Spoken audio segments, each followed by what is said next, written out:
ASTV Xəbər komandası olaraq saatın əsas başlıqlarını təqdim etmək üçün yenidən qarşınızdayıq. Hər vaxtınız xeyir, Əvvəlcan dostlar. Lənkəranın Bəllabur kəndindəyik. Bəllabur kəndində 9-cu əsrə məxsus olan Babəkin müdafiə qalası var. Bu qalalardan bir hissəsi Naxçıvanda, digər hissəsi Ərdəbildə Bəz qalasıdır və müxtəlif qalalar ola bilər. Hazırda biz isə Lənkəranda tanınmış və 9-cu əsrə məxsus olan tarixi abidə kimi sayılan və bugünə qədər də qorunan Bəllabur qalasındayıq. Qalanın ərazisi 1 hektara yaxındır. Qala divarlarının hündürlüyü bir çox yerdə 5 metr, bəzi yerlərdə isə 3 metrə qədər çatır. Qalanın divarlarına fikir versək, birinci 2 metr 7-ci əsrdir, sonraki 3 metr isə 9-cu əsr aydındır. Qala müdafiə xarakterli tikilib yadelli işğalçılara qarşı el arasında Babək qalası deyilir.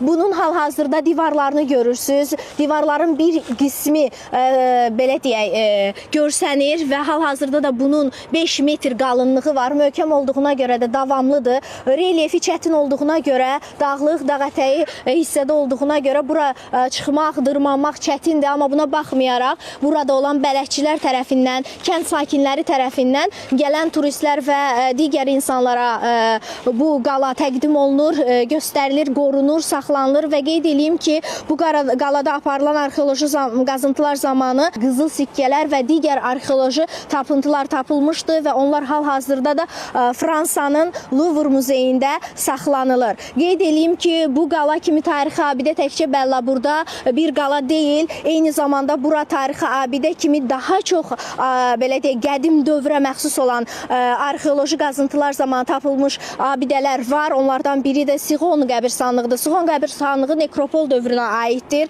O da Bəllaburda yerləşir və qeyd edeyim ki, 4 tarixi abidə var ki, qədim dövrə aiddir. 2 yeni tarixi abidə var ki, aşkarlanıb arxeoloji qazıntılar zamanı.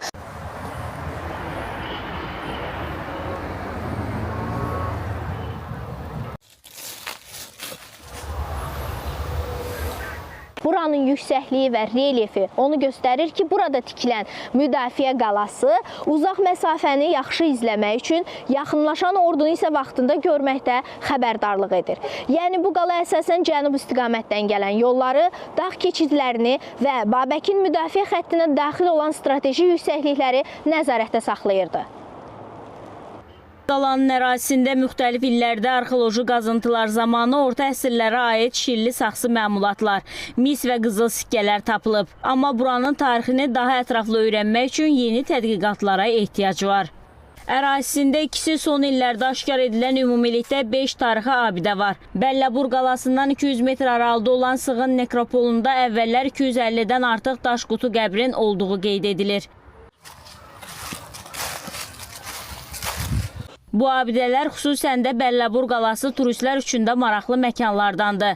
Ərazinin meşəlik olması da onları cəlb edir. Amma yolun olmaması problem yaradır. Sakinlərin və turistlərin bu istəyi gələcəkdə həyata keçiriləcək. Bu barədə müvafiq dövlət qurumlarının planı var. Memarlıq abidəsi olan Bəllabur qalasının qalıqlarının yerləşdiyi ərazidə arxeoloji tədqiqatların aparılması planlaşdırılır. Tədqiqat işləri yekunlaşdıqdan sonra yol və digər infrastruktur işlərinin görülməsi də nəzərdən keçiriləcək. Əsas məsələlərdən biri xeyli dağıntıya məruz qalan tarixi abidələri heç olmasa indiki vəziyyətdə qorumaqdır. Bu isə sakinlərin də üzərinə məsuliyyət qoyur. Nuranə Tələt qızı, Şahin İlhamoğlu, Röya Qarabağlı, ASTV Xəbər. Mən hazırda sizlərlə Bəllabur ərazisində, Bəllabur qalasının qarşısında məlumatları verdim və sonda onu qeyd etmək istəyirəm ki, bununla bağlı daha ətraflı Bəllabur ərazisi ilə bağlı, kənd ərazisi ilə bağlı məlumatlarım olacaq, tarixi abidələrlə bağlı reportajım olacaq. İndi isə sözü sizə studiyaya ötürürəm.